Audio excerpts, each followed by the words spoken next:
having a better beard is crucial, baby, when it comes to hair loss. Being bald, if you're gonna rock the bald look, having a better beard, a fuller beard, is always crucial. Now, don't mind what's going on right now. Bad example. I'm going to work out.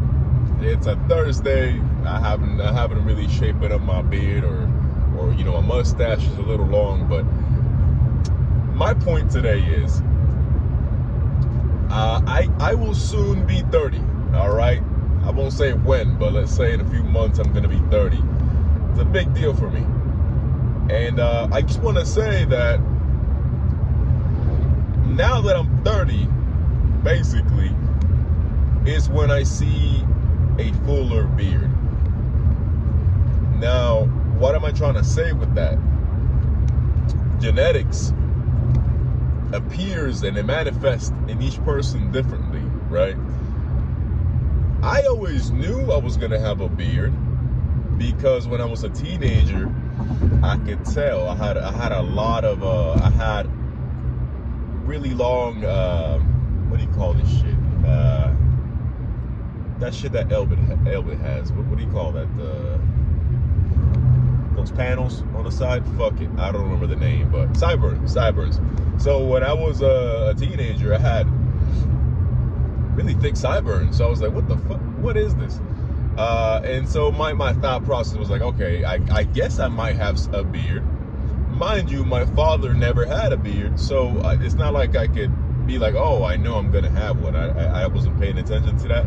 One, and two, if I was, my dad's genetics definitely weren't saying we're gonna have a beard over here.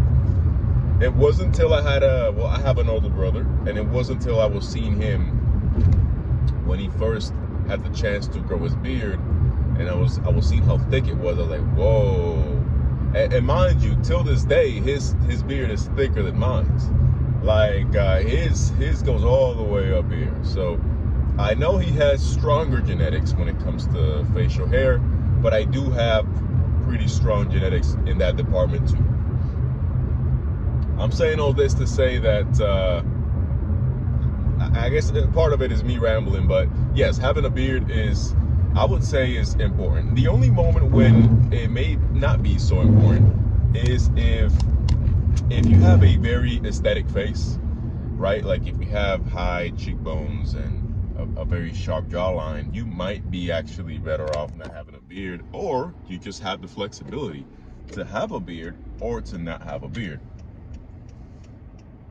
Whereas some of us, right, I don't have any cheekbones, as you can see. They're non-existent. Some of us, you know, it benefits me to have a beard. It just adds more dimension to my face. So don't think it's like a must, right? But it's definitely like something that could help you, especially if you have a face similar to mine's. Now, what happens when you can't grow a beard, right? That is the case for a lot of people. And I know it was the case for me in my early 20s. I had a very mediocre beard. And I didn't know if I should keep it or take it off, right? That's where I was at. And you or someone else that's watching this is probably in the same place where they're like, I don't know if my growth right now is like good enough. So when I was 25, I did something that I believe was crucial for my beard growth. I started using minoxidil. You've heard of this, don't be afraid of it. Minoxidil is what they use up here to stimulate hair growth, but you could stimulate hair growth here, but if the hair is already trying to fall, you know, you stop using it, it will fall either way, kind of thing. So now here, your hair, if anything, is trying to grow, not fall. So when you stimulate it, it does respond better, and it grows typically. If you use minoxidil, what you're gonna find out is this. You're gonna find out what your true beard potential is. Now, age plays a part with it too, but, you know, putting that aside, you're gonna find out kind of what your potential is, because minoxidil is going to motivate your hair to grow where it hasn't been growing. Because just because there's a bald spot, it doesn't mean that your hair couldn't grow there. You could have follicles underneath the skin. Like, they're just not active. They're kind of dormant or sleeping. And so minoxidil kind of wakes them up, stimulates them to grow. So that is probably a way.